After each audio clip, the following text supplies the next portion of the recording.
এই মরুভূমি ঠাড়া ভাঙ্গা রোদের মধ্যে এই বালুর এলাকায় সবাই কয় আমি নাকি মরা সাপ ধরি। তো আজকে আমি আপনাদের এটাই দেখাবো আমি কি মরা সাপ ধরি নাকি দাতা সাপ ধরি। তো আপনারা আমার সাথে আসেন।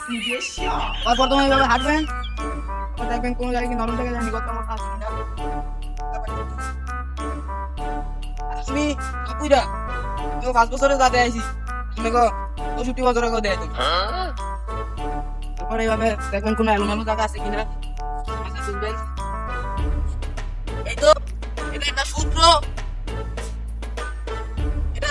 এটাকে বলা হয় সিসিলিয়ান। এটা জঙ্গলে যা পায় তাই খায়। আর এটার উচ্চতা প্রায় মানে আমি এটা বার রাখতে পারতেছি না, টাইমটা আনতে পারতেছি না, মানে বহুত গভীর। ওই মাত্র ঢুকতে পেরেছিল। এই যে পড়েছে, এই যে এবার আপনার চোখে দেখে নেন, এটা কি জেতা না তুমি মরা সাপ।